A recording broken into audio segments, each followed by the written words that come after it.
Chapter 4. So much for the nightlight. This place is dead still. Claire had seen a couple of people wandering around as she pulled into Raccoon, though not nearly as many as there should have been. In fact, the place seemed spectacularly deserted. The helmet blocked out a lot of visual evidence, but there was definitely a lack of business going on at the east end of town. A lack of traffic as well. It struck her as weird, but considering the disaster she'd been imagining all afternoon, not all that ominous. Raccoon still existed, at least, and as she headed for the 24-hour diner off Powell, she saw a fairly large group of partiers walking down the middle of a side street. Drunken frat boys, if she remembered her last visit clearly. Obnoxious, but hardly the horsemen of the apocalypse.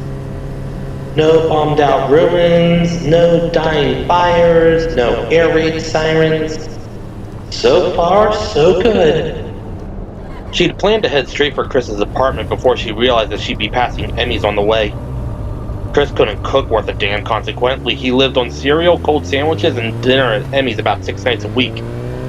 Even if he wasn't there, it might be worth it to stop in and ask one of the waitresses if they'd seen him lately. As Claire pulled the Softail to a gentle stop in front of Emmy's, she noticed a couple of rats scurrying for cover from atop a garbage can on the sidewalk. She put down the stand and unstraddled the bike, taking off her helmet and setting it on the warm seat. Shaking out her ponytail, she wrinkled her nose in disgust. From the smell of things, the trash had been sitting out for quite a while. Whatever they were throwing away gave off a seriously toxic stink. Before going in, she chafed her bare legs and arms lightly, as much to warm them as to wipe off the top layer of road grime. Shorts and a vest were no match for the October night, and it reminded her once again of how dumb she'd been to ride bear. Chris would give her one hell of a lecture. But not here. The building's glass front gave her a clear look at the well-lit, homey restaurant, from the bolted red stools at the lunch counter to the padded booths lining the walls. And there wasn't a soul in sight. Claire frowned, her initial disappointment giving way to confusion. Having visited Chris pretty regularly over the last few years, she'd been to the diner at all hours of the day and night. They were both night owls, often deciding to go out for cheeseburgers at 3 in the morning, which meant Emmy's every time. And there was always someone at Emmy's, chatting with one of the pink polyester-clad waitresses, or hunched over a cup of coffee with a newspaper, no matter what time it was. So where are they? It's not even 9 o'clock. The sign said open, and she wasn't going to find out standing in the street. With a last glance at her bike, she opened the door and stepped inside.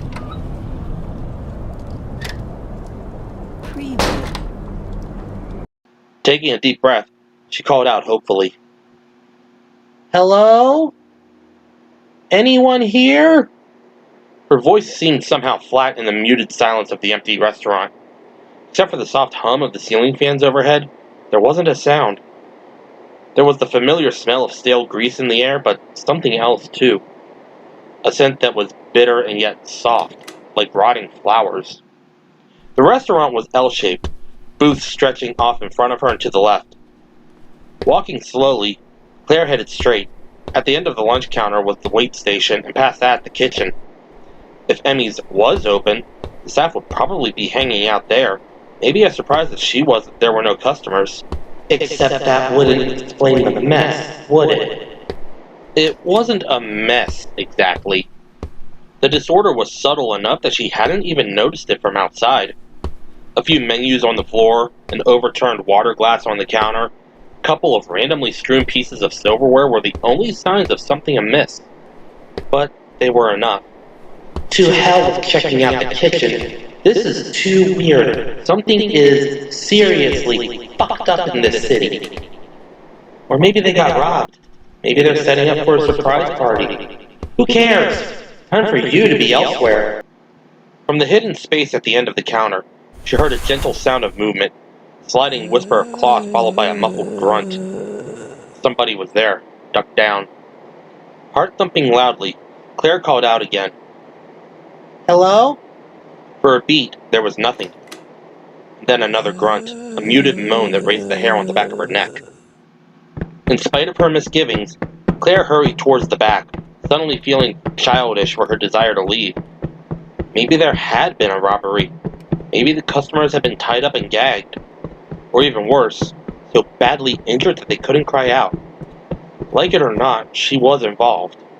Claire reached the end of the counter, pivoted left, and froze, eyes wide, feeling as though she'd been physically slapped. Next to a cart loaded with trays was a balding man dressed in cook's white, his back to her. He was crouched over the body of a waitress. But there was something very wrong about her. So wrong that Claire's mind couldn't quite accept it at first. Her shocked gaze took in the pink uniform, the walking shoes, even the plastic name tag still pinned to the woman's chest. What looked like Julie or Julia. Her head. Her head is missing. Once Claire realized what was wrong, she couldn't force herself to unrealize it as much as she wanted to. There was only a pool of drying blood where the waitress's head should have been, a sticky puddle surrounded by fragments of skull and dark mashed hair and chunks of miscellaneous gore. The cook had his hands over his face, and as Claire stared in horror at the headless corpse, he let out a low, pitiful wail. Claire opened her mouth, not sure what would come out. To scream, to ask him why, how, to offer to call for help. She honestly didn't know, and as the man turned to look up at her, hands dropping away, she was stunned to hear that nothing came out at all. He was eating the waitress. His thick fingers were clotted with dark bits of tissue. The strange and alien face he raised into view was smeared with blood. Zombie. A child of late-night creature features and campfire stories, her mind accepted it in the split second it took her to think it. She wasn't an idiot. He was deathly pale and ripe with that sickly sweet scent of decay she noticed earlier. His eyes cataracted and gleaming white. Zombies in Raccoon. I never expected that. With that calm, logical realization came a sudden rush of absolute terror. Claire stumbled backwards, feverish panic turning her guts into liquid as the cook continued to turn, rising from his crouch. He was huge, easily a foot over her 5'3", and broad as a barn. And dead. He's dead, and he was eating her. Don't let him get any closer. The cook took a step towards her, his stained hands clenching into fists. Claire backed up faster, almost slipping on a menu. The fork clattered away from beneath one boot. Get out now! I'll be on my way now. Really, don't bother to show me out. The cook staggered forward, his blind eyes glowing with dumb hunger. Another step back, and Claire reached behind her, felt air, felt nothing, and then the cool metal of the door's handle. A shot of adrenaline triumph bolted through her as she spun, snatched at the handle,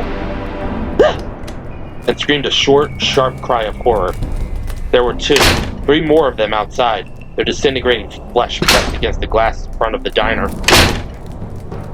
One of them had only one eye, a suppurating hole where the other should have been. Another had no upper lip, a ragged, permanent grin sprawled across its lower jaw. They clawed mindlessly at the windows, their ashy, ravaged faces awash with blood. From the shadows across the street, dark shapes shambled out into the open. Can't get out. Trapped. Jesus, the back door! From the edge of her vision, the glowing green exit sign shone like a beacon. Claire spun again and barely saw the cook reaching out to her from a few feet away, full attention fixating on the only hope of escape. She ran, the booths whipping by in a flash of unseen color, her arms pumping for speed. The door opened out into the alley. She was going to hit it running, and if it was locked, she was screwed. Claire slammed into the door and it flew open, crashing into the brick wall of the alley, and there was a gun pointed at her face. The only thing that could possibly have stopped her at that second. A man with a gun. She froze, raising her arms instinctively as if to ward off a blow. "Wait! Don't shoot!" The gunman didn't move, the deadly-looking weapon still aimed at her head. Gonna kill me. "Get down!" Claire dropped, her knees buckling as much from the command as from the cold fingertips suddenly groping at her shoulder.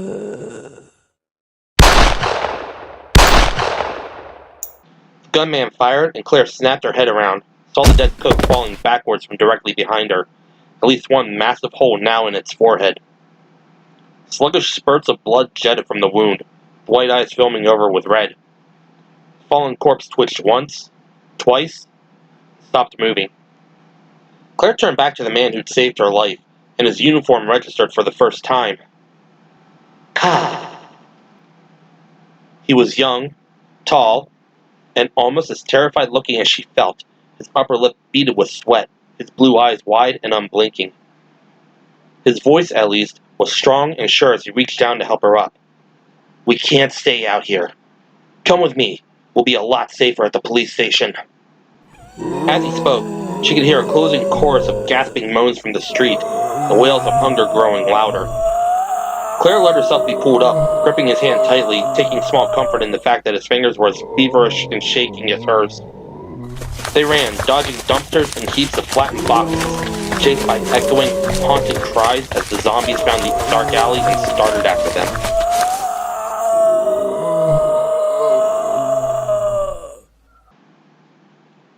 Chapter 5. Leon ran alongside the girl, desperately racking his memory for the city's downtown layout. The alley should let out on Ash, not far from Oak, the RTD street. The station was at least another 15 blocks west.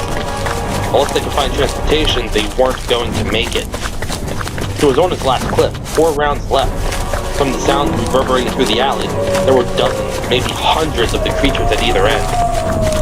As they reached the mouth of the alley, Leon held up his hand and slowed to a jog, scanning the dimly lit street. He couldn't see much, but from where they stood next to the streetlight, there were 11 or 12 of the creatures to the right, staggering and reeling their way through the stinking darkness. There were only 3 of them to the left, not far from... Hallelujah! There! Leon pointed at the squad car parked across the street, feeling a flush of wild hope. There were no officers in sight. That was too much to ask for. But the front doors were standing open, and the 3 moaning things that roamed nearby wouldn't reach it before he and the girl could. Even if there were no keys, there was a radio and the windshield was bulletproof. They could probably hold out against the walking corpses until help came. And it's the only chance you've got. Go! He hesitated just long enough to see the girl nod, her brown ponytail bobbing, and then they were sprinting for the black and white, the pavement of floor beneath their feet. Leon kept the handgun half pointed towards the creatures closest to them, 50 feet away. He wanted to shoot, keep them from getting one step closer, but he couldn't afford to waste the ammo. God, let there be keys. They reached the car at the same time and split, the girl running around to the passenger side, and Leon realized with a new kind of horror that she probably thought the car was his. He waited for her to slam the door before jumping behind the wheel, a small, deeply frightened part of him screaming that this was his first day as he yanked his own door shut. A prayer answered. Keys were in the ignition. Leon dropped the Magnum into his lap and grabbed them, feeling that wild hope once again, like there were options besides dying. Buckle up. He barely heard her assent as he turned the keys and the flashers came on. Ash Street and the creatures that stalked her were bathed in blue and red swirls of pallid color, shadows changing form and thickness. It was a vision of hell, and he hit the gas, desperate to get away from it as fast as he could. The car spun away from the curb with a squeal. Leon pulled the wheel right and then left, narrowly missing a lurching woman whose scalp had been torn half off. Even through the closed windows, he could hear her frustrated howl as they sped away, joined by the cries of many more. Backup. Call for backup. Leon fumbled for the radio, not taking his gaze off the road. The creatures were scattered but persistent, dark and shambling monsters that staggered out into the street as if drawn to the sound of the speeding car. As the black and white rocketed across Powell and continued on, he had to dodge several more of them. The girl was talking, staring out at the desolate landscape as Leon hit the comm button on the radio, his sense of helplessness rising. No static, no nothing. What the hell is going on? I arrive in Raccoon, and the whole place is insane. Great. The radio's out. He dropped the radio and focused on the road. The entire city seemed like an alien world, the streets strangely shadowed. There was a dreamlike quality to it, but the smell kept him from believing that he was asleep. The stench of diseased flesh had permeated even the interior of the squad car, making it hard to concentrate on driving. At least there was no traffic and no people. No real people.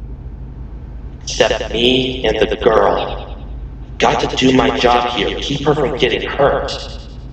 Poor kid. She can't be older than 19 or 20. She's probably terrified. I've got to keep it together and shield her from further danger here. Get to the station and... You're a cop, right? The girl's lilting but somehow sarcastic tone snapped him out of his panicked musings. He shot a look in her direction, knowing that while she looked pale, she didn't seem to be quivering on the edge of a breakdown. There was even a trace of humor in her clear gray eyes, and Leon got a sudden strong impression that she wasn't the breakdown type. A very good thing, considering the circumstances. Yeah, first day on the job. Great, huh? I'm Leon Kennedy. Claire Redfield. I came to find my brother, Chris. She trailed off, staring back out at the passing street. Two of the creatures were staggering into the path of the car from either side, but Leon hit the gas and managed to drive between them. The steel and mesh screen separating the back compartment was down, giving him a clear look from the rearview mirror. The two shuffling ghouls were now plodding mindlessly after them. Hungry. Just like in the movies. For a moment, neither spoke, the obvious question remaining unspoken. Whatever had happened to turn Raccoon into a horror show didn't matter as much as how they were going to survive it. They'd be at the station in a couple of minutes, assuming the road stayed clear. There was an underground parking lot. He'd try that first. But if the gates were closed, they'd have to cover a short distance on foot. There was a small courtyard in front of the building, park area. 4 rounds left. Maybe a city full of those things. We need another weapon. Hey, open the glove box. If it was locked, there was a key on the ring that should open it. Claire tapped the button and reached inside, revealing the back of her pink sleeveless vest. The legend "Made in Heaven" was pleated above a voluptuous posing angel holding a bomb. The outfit suited her. There's a gun inside. She pulled out a sleek semi-automatic. She raised it carefully and checked it to see if it was loaded before digging out a couple of clips. It was one of the RPD's old issues, a 9mm Browning HP. Since the slew of recent murders, the Raccoon Forces have been carrying H&K VP-70s, another 9mm. The difference was that the Browning could only hold 13, while the newer issues held 18 rounds, 19 if you kept one chambered. From the way she handled it, Leon could tell that she knew what she was doing. Better take it with you. The RPD kept a decent arsenal.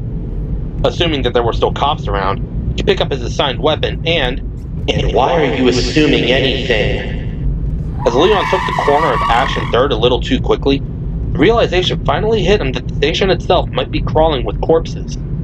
Everything was happening so fast, he just hadn't considered the possibility. He straightened out the car and let up on the gas, trying to come up with an alternative plan as calmly and rationally as he could. Maybe there was an organized defense at the station, but it wasn't easy to feel hopeful with the stink of decay so heavy in the air. We have 3/4 of a tank, more than enough to make it over the mountains. We'll be in Latham in less than an hour. They could drive by the station, and if it looked unfriendly, just get the hell out of town. Sounded good to him. He started to tell Claire, see what she thought, when the horrible smell of slaughter washed over him. Something lunged out of the back seat.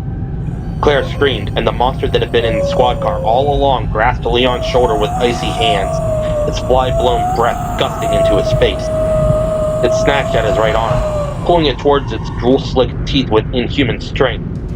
No! Leon shouted as the car veered wildly to the right, jumping the curb and sliding towards a brick building. The creature was unbalanced, losing some of its grip. Leon jerked the wheel, but too late to avoid the wall completely. Metal shrieked, and a brilliant flash of sparks illuminated the groping hands and leering, ghoulish grin of their passenger as the speeding car shot back out into the street. The dead thing swung its eager arms at Claire, and without thinking, Leon slammed on the gas and pulled a hard right. The car fishtailed, back end crunching against the parked pickup truck and another burst of fiery sparks. The drooling corpse fell back into the padded seat, but immediately pulled itself forward again, gnashing its teeth and clawing for the girl. The squad car sped down 3rd, Leon trying to control the wheel as he grabbed his weapon and half-turned. holding the Magnum by the barrel. He didn't think to take his foot off the gas. Couldn't think of anything except that the zombie was about to sink its teeth into Claire's struggling shoulder. He brought the heavy weapon down across its face, the butt sliding across flesh that peeled away in a thick flap. Blood gushed from the wound as the grips crushed its nose, cartilage separating from bone with a wet crunch. Gurgling, the creature clutched at its bleeding head, and Leon had just enough time to feel a second's triumph when Claire screamed, "Look out!" and Leon looked up to see that they were about to crash. Leon hit the zombie with his gun. Claire instinctively flinched from the splatter of blood, her horrified gaze finding that the street they were on was about to end. "Look out!" She caught just a glimpse of his white knuckles on the wheel, his clenched jaw, and the car was spinning, screeching, buildings and streetlights flashing by so fast that all she saw was a blur. And then...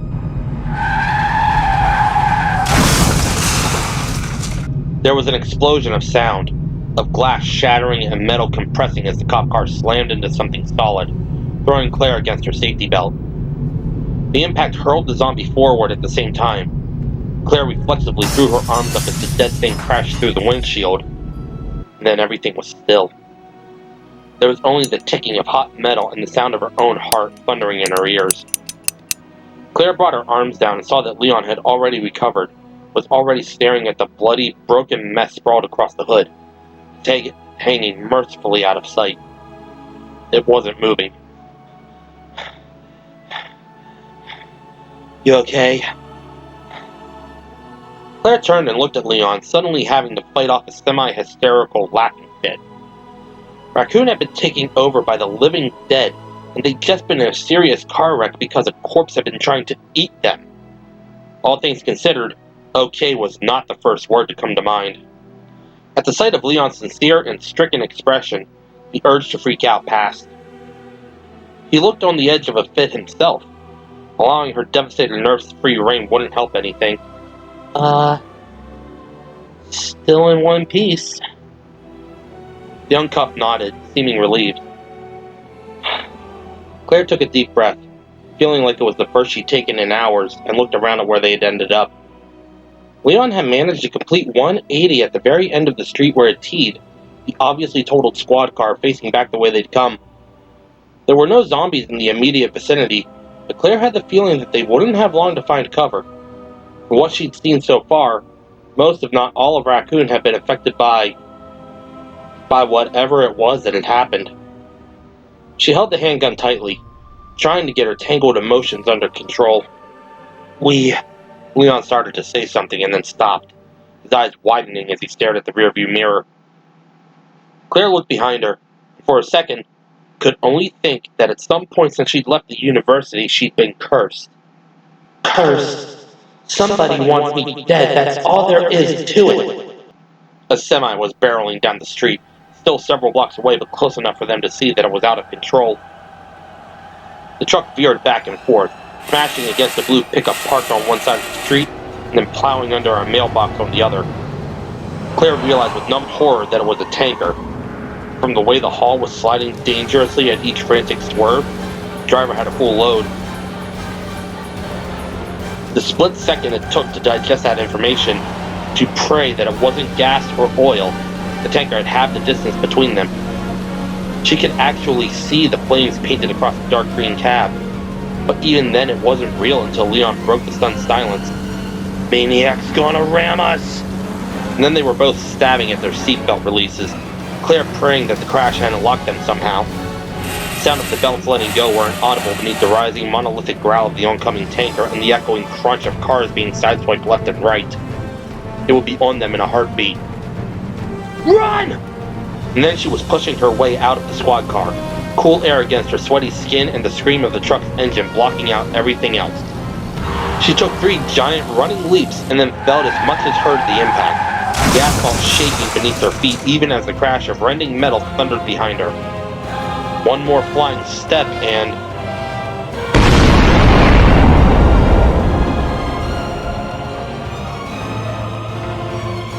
she was being pushed, shoved roughly off her feet by an incredible pressure wave of heat and sound. She managed to kick off against the ground as the tanker's explosion turned night into day in one brilliant instant. An awkward shoulder roll, gripped biting into her heat-blasted skin. She landed behind a parked car in a gasp of heat. There was a brief clattering rain of smoking debris, and Claire was on her feet, stumbling back into the street to search the towering flames for some sign of Leon. Her heart sank. The tanker, squad car, and what had once been a hardware store were all enveloped in an inferno of chemical fire, the street completely blocked by the mass of twisted, burning destruction. Claire! Leon's voice, muffled but audible through the wall of curling flame. Leon? I'm okay! Head for the station, I'll meet you there! Claire hesitated for a second, staring down at the handgun she still held tightly in one shaky hand. She was afraid, scared of being alone in a city that had turned into a living graveyard, but it wasn't like there was much of a choice. Wishing the circumstances were different was a waste of time. Okay! She turned, trying to get her bearings by the smoking, flickering light of the wreck. The station was close, a couple of blocks away, and there were creatures lurching out of the shadows, from behind cars and inside darkened buildings. With single-minded purpose, they shambled into the strange light of the blazing accident, making small sounds of hunger as they came. 2, 3, 4 of them. She saw tattered skin and rotting limbs, gaping blackness where eyes should be, and still they came, moving slowly towards her as if homing in on living flesh. Beyond the fiery wreck, she heard gunfire. 2 shots from perhaps a block away, then nothing. Nothing but the crackle of consuming flame and the soft, helpless cries of the shuffling dead. Leon's on his own now. Move! Claire took a deep breath, spotted an opening within the lethal crowd closing in on her, and ran. Chapter 6. Ada Wong fit the shimmering disc of metal into the slot on the statue, patting it into the opening until it was flush with the marble. As soon as it was in place, she heard the shift of hidden levers and stepped back to see what would happen. Her footfalls echoed through the massive lobby of the RPD building, the sounds reverberating back to her from 3 stories of open room. Another key? One of the sub-basement metals? Or perhaps the sample itself, hidden in plain sight. Wouldn't that be a happy surprise? If wishes were horses. The water-bearing nymph made of stone slid forward at a slight angle, the pitcher at her shoulder dropping a slender piece of metal atop the lid of the defunct fountain. The spade key. She sighed, picking it up. She already had the keys. In fact, she had everything she needed to search the station, and most of what she needed to get into the lab. If it wasn't for someone at Umbrella dropping the bomb, the job would have been a walk. Easy money. Instead, I get a 3-day vacation sans comfort. I get Night of the Living Standoff. I get to play Put the Bullet in the Brain and Let's Find the Reporter at the same time. The samples could be anywhere by now, depending on who survived. Assuming I make it out of here with the goods, I'm asking for a big, goddamn bonus. No one should have to work in these conditions. Ada slipped the key into her hip pack, then gazed unseeing at the upper balustrade of the impressive hall, mentally checking off the rooms she'd been through and the ones she'd searched more thoroughly. Bertolucci didn't seem to be anywhere on the east side of the building, upstairs or down. She spent what felt like hours staring into dead faces, searching the reeking piles of corpses for his square jaw and anachronistic ponytail. Of course, he could be moving, but from the information she had on him, it was improbable. The reporter was very much a rabbit, a hider in the face of danger. Speaking of danger... Ada shook herself and got moving, heading back to the door that led to the lower east wing. The lobby was safe enough from the virus carriers. They didn't seem to understand the concept of doorknobs. But there were threats besides the infected. God only knew what Umbrella might send in to clean up, or what had been freed from the laboratory when the leak occurred. Less frightening, but just as bothersome, were the live cops that might still be trooping around, looking for someone to save. She'd heard gunfire, some distant, some not, every hour or three since she'd gone to ground. There were still at least a few uninfected left in the expansive old building. Trying to convince a panicky He-Man with a gun that she was alive and didn't want an escort made facing the undead seem almost appealing.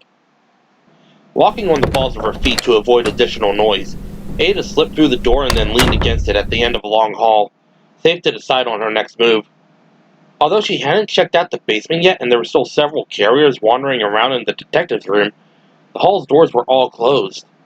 If someone or something wanted to get at her, she'd be able to see it coming and get out in time. Ah, the exciting life of the freelance agent. Travel the world. Earn money by stealing important things. Fight off the living dead when you haven't showered or eaten a decent meal in 3 days. Impress your friends. She reminded herself again to insist on that bonus. When she'd arrived in Raccoon less than a week before, she thought she'd been prepared.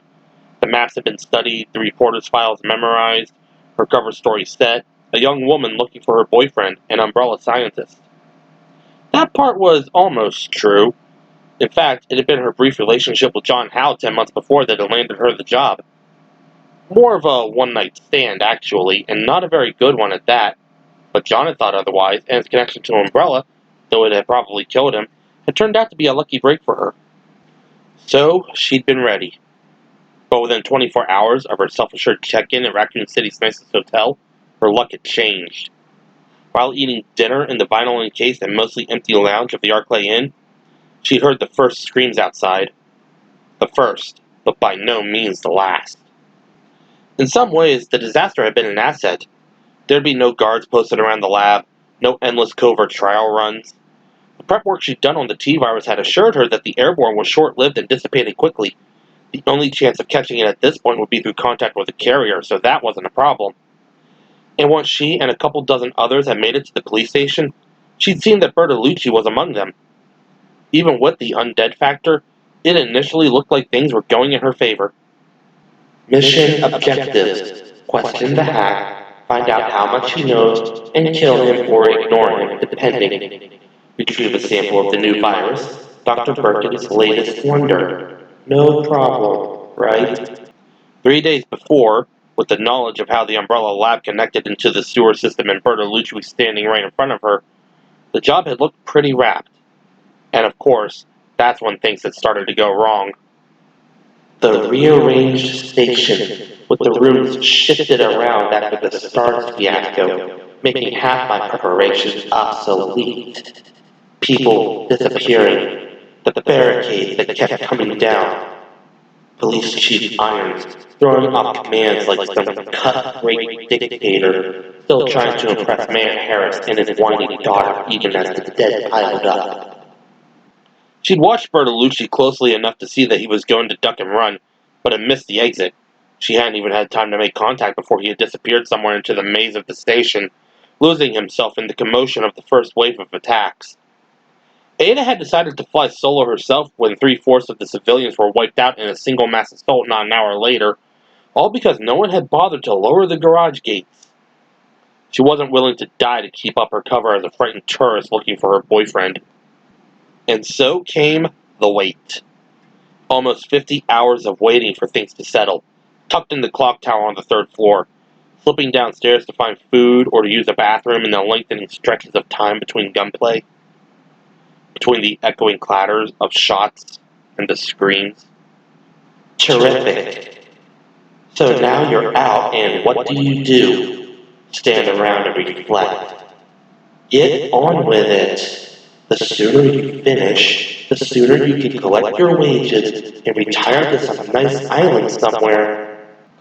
Still, for a moment, Ada didn't move, tapping the muzzle of her Beretta absently against one long, stockinged leg.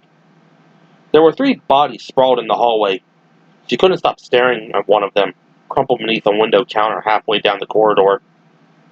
A woman in cut-off shorts and a halter, her legs crudely splayed, one arm cocked above her blood-soaked head. The other 2 were cops, no one she recognized. But the woman had been one of the people she talked to when she'd first made it to the station. Her name had been Stacy something or other, a nervous but strong-willed girl just out of her teens. Stacy Kelso, that was it. She'd run into town to pick up some ice cream and ended up caught in the takeover. Yet, in spite of her own predicament, she was more concerned about her parents and little brother still at home. Conscientious girl. A good girl. Why was she thinking about it? Stacy was dead, ragged hole at her left temple, and Ada hadn't capped her. It wasn't like she had anything to feel personally responsible about. She'd come in on a job, and it wasn't her fault that Raccoon had gone Nova. Maybe it's not guilt. Maybe you're just sorry she didn't make it. She was a person, after all, and now she's as dead as her parents and kid brother probably are. Snap out of it. She tore her gaze from the woman's pathetic form, facing it instead on a broken ashtray at the end of the hall. Feeling bad about things she couldn't control wasn't her style. It wasn't how she'd gotten to the top of her trade. Considering how much Mr. Trent was putting up to retain her services, now wasn't the best time to be analyzing her empathy skills. People died. It was the way of the world. And if she'd learned anything in the course of her life, it was that agonizing over that particular truth was pointless. Mission objectives: talk to Bertolucci and get the G-virus sample. That was all she needed to worry about. There was a mechanism that Ada still had to check a few twisted passages away from where she stood in the press conference room. Trent's notes on the architect's latest additions to the station had been sketchy, but she knew it had to do with the ornate sculpted gas lamps and oil painting. Whoever had commissioned all of the work had one serious secret life going on. There were actual hidden passages upstairs, behind the wall of what had once been a storage room. She hadn't gone through them yet, although a quick glance had told her that the room itself had been remodeled as an office. Judging from the overstuffed, neurotically macho decor, it was probably Irons. Even from the short time she'd been in his company, she'd ascertained that he wasn't the most stable man who had ever walked. There was no question that he was on Umbrella's payroll, but there was also something about him that just screamed dysfunctional. Ada started down the hall, her dress flats clicking loudly on the scuffed blue tiles. She was already dreading yet another time-consuming mechanical puzzle. Not that there was any help for it. She had assumed from the beginning that the virus was still in the lab, but she couldn't afford to take any chances on passing up an earlier retrieval. The files indicated that there were between 8 and 12 one-ounce vials of the stuff, information from a 2-week-old video feed, and Perkins' lab was far from impenetrable. With the underground lab connected to the station through the sewer mains, she had to entertain the possibility that the samples had been moved. Besides, Bertolucci could be tucked away in the research library, or in the S.T.A.R.S office on the west side, maybe the dark room. Dead or not, he had to be found, and would also give her a chance to collect a few more 9mm clips from the fallen RPD. She followed the passage as it led her past a small waiting area, complete with vending machines that had already been pried open and ransacked. As with the rest of the station, the corridor was cold and badly in need of air freshener. She'd grown used to the smell, but the chill was murder. For the 100th time since abandoning her table at the Arclight, Ada wished that she dressed more casually for dinner. The sleeveless tight red tunic and clattery shoes were fine for cover. As mission gear, however, the outfit was somewhat less than practical. She reached the end of the hall and carefully opened the door to her left, weapon half raised. As before, the corridor was clear, yet another testament to the faded elegance of the building. Dusky scan-colored walls and symmetrically patterned tiles in this one. The station must have been magnificent once, but years of serving as an institutional facility had leached away its grandeur. The tattered grand movie house look and the cold, hopeless atmosphere created a distinctly sinister feel. As if at any moment a cold hand could fall across your shoulder. Soft gusts of diseased breath whisper across the back of your neck. Ada frowned again. After this job, she was going to take a very long vacation. Either that or it was time to find a new career. Her concentration, her ability to focus, wasn't what it used to be. And in her business, a slip at the wrong time could literally mean death. Big bonus. Trent smells like money. I'll ask 7 digits, high 6 minimum. In her attempts to let her thoughts go, to let animal awareness take over, she found that she couldn't keep out the persistent image that had crept into her mind. A memory of young Stacy Kelso, anxiously pushing her hair behind her ears as she talked about her baby brother. After what felt like a very long time, Ada shook the troublesome vision and continued down the hall, promising herself that there would be no more lapses of concentration, and wondering why she couldn't make herself believe it. Chapter 7. Leon's boots scuffed shards of broken glass across the floor of the kendo gun shop as he snapped open drawers, ash-stained sweat trickling down his face. If he couldn't find 50s pretty quick, he was screwed. The few weapons still remaining in the ravaged shop were inaccessible, strung with steel cable, and the front picture window was completely smashed. It wouldn't take long for the creatures to find him. He was down to his last round, and he still had a couple of blocks to go. Come on, 50 cal Action Express. Somebody in Raccoon must have ordered them. Yes! Fourth drawer, under the deer rifle case. A half-dozen empty clips and as many boxes of ammo. Leon grabbed the box and turned, slapping it on the counter as he glanced hurriedly at the front of the small shop.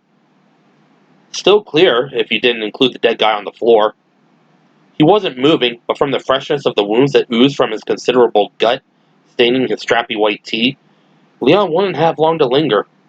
He didn't know how long it took for the freshly dead to stand up, and he really didn't want to find out. Gotta do it fast anyway. It's like I'm a beacon for those things. This place is easy access. Gaze darting between the crashed front wall and his skittering hands, Leon started to load up.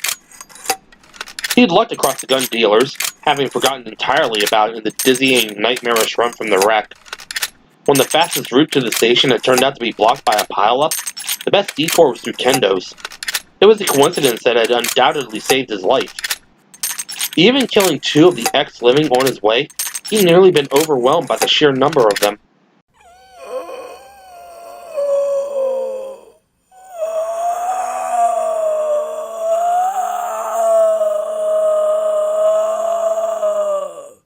A ghastly, skeletal form staggered out of the street's shadows, drunkenly aimed at the front of the shop. Ah, hell. His fingers somehow managed to go faster. 1 clip down, 1 more, and he could take the rest. If he bolted now, he'd be dead before he could make it to the station. Another leprous figure was suddenly standing at the mostly empty frame of the shop's glass entrance, the decay so bad on its legs that Leon could see maggots squirming through the fibrous muscle. 4, 5, done! He snatched up the magnum and ejected the clip, reloading even as the mostly empty hit the floor. The maggoty creature was shouldering its way through the jagged corners of glass still attached to the frame, something liquid in its throat gurgling softly. Bag. He needed a bag. Leon's fevered gaze swept the space behind the counter, stopping on a grease-stained gym bag propped against the stool in the back corner. 2 running steps and he had it, dumping the contents as he ran back to the pile of clips and loose bullets on the counter. Cleaning equipment rattled across the linoleum as Leon swept the clips into the bag, ignoring the scattered rounds in favor of the ammo drawer. The decayed monster was shuffling towards him, stumbling on the body of the pot-bellied dead man, and Leon could smell how rotten it was. He jerked the magnum up and leveled it at the creature's face. The head, just like the 2 outside. With a tremendous, thundering kick, the gurgling, pulpy skull blew apart, thick fluid splattering the shop's walls and display cases in a wet slap. Before the decapitated mess could crumble, Leon spun and dropped into a crouch by the ammo drawer.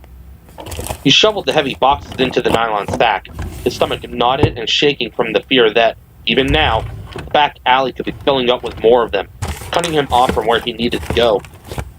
5 clips per box, 5 boxes, get out already! Pushing off from his crouch, Leon shouldered the bag and ran for the back door. From the corner of his vision, he saw that another creature had made it inside Kendo's. From the crunch of powdering glass, there were more of them filing in just behind it.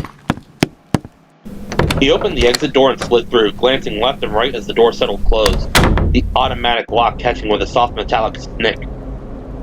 Nothing but garbage cans and recycling bins, overflowing with mildewed waste. From where he stood, the alley stretched off to his left and then hooked left again. If his internal compass was still working, the narrow, cluttered passage would take him straight to Oak, letting out less than a block away from the station. So far, he'd been lucky. All he could do was hope that his fortune would hold out, would let him get to the RPD building alive and in one piece. And, God willing, find a heavily armed contingent of people who knew what the hell was going on. And Claire. Be safe, Claire Redfield, and if you get there before me, don't lock the door. Leon repositioned the leaden weight of the ammo across his back and started down the dimly lit alley, ready to blow apart anything that got in his way. Claire almost made it without having to shoot.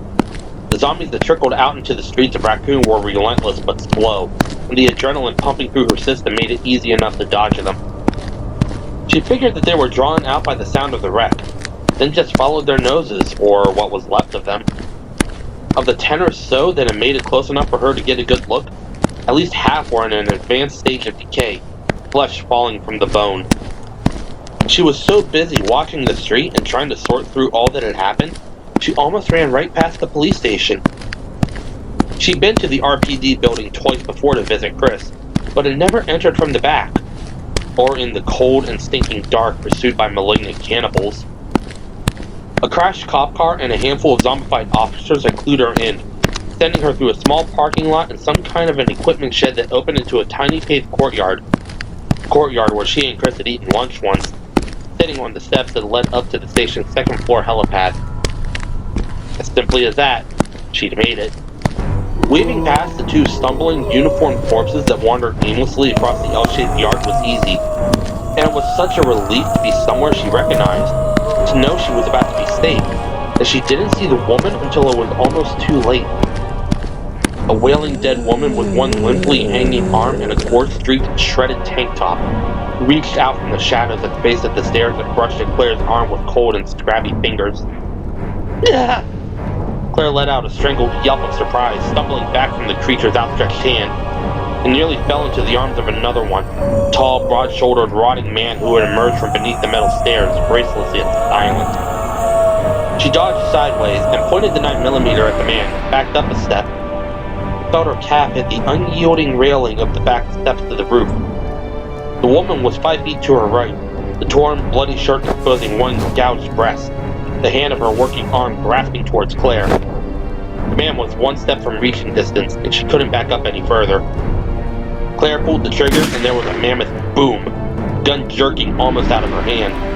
The right half of the tall man's slack and withered face disappeared in a burst of dark, liquid streams gushing from his shattered skull.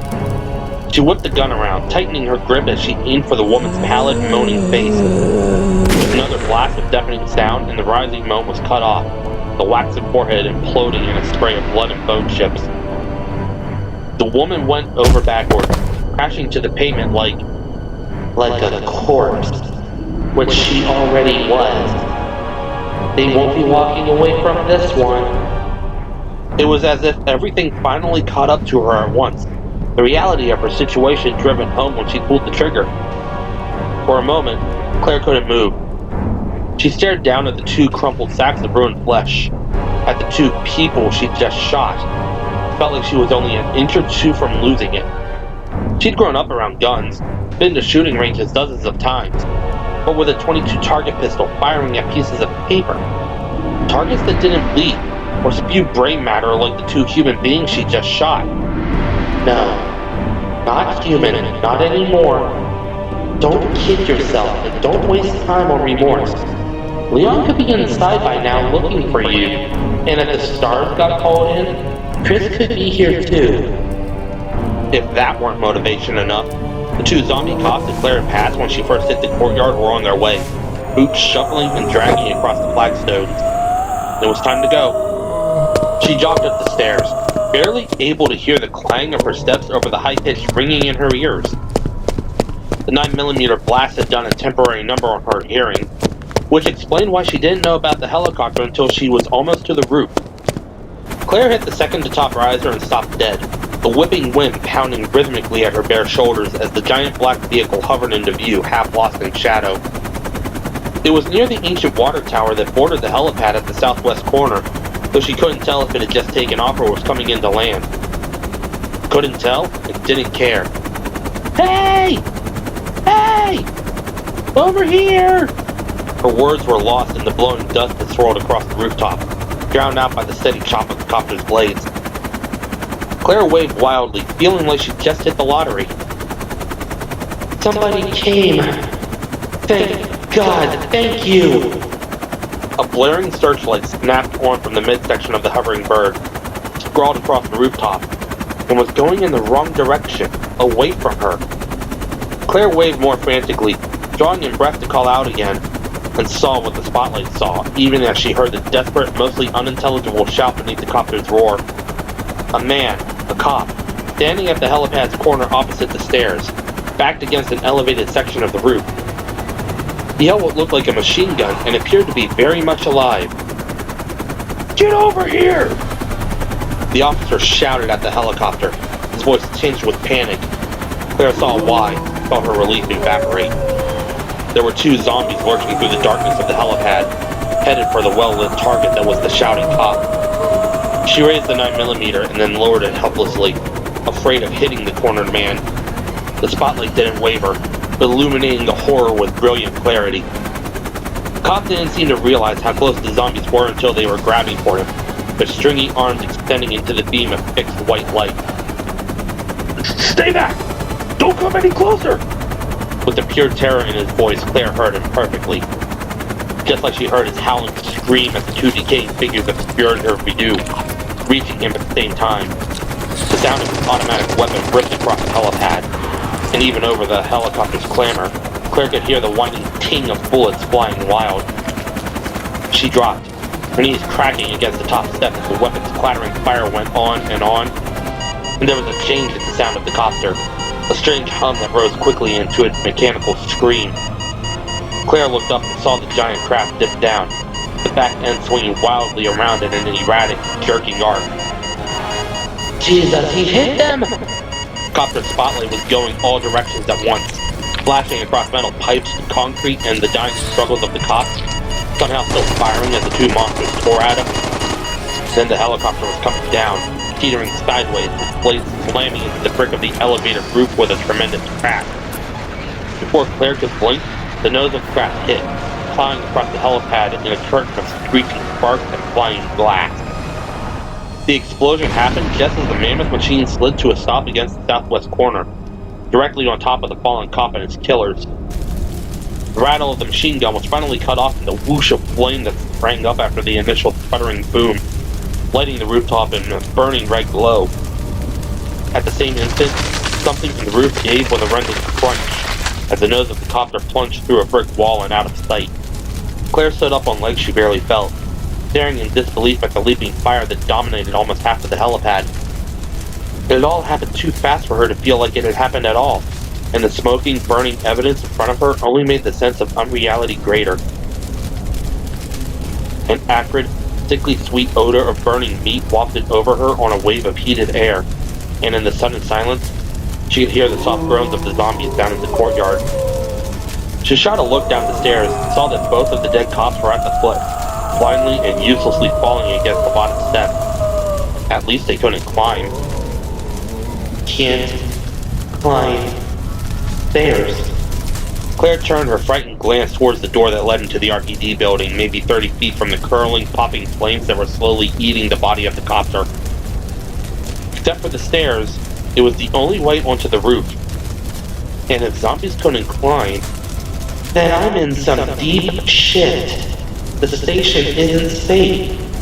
She stared thoughtfully at the burning wreck, weighing her options.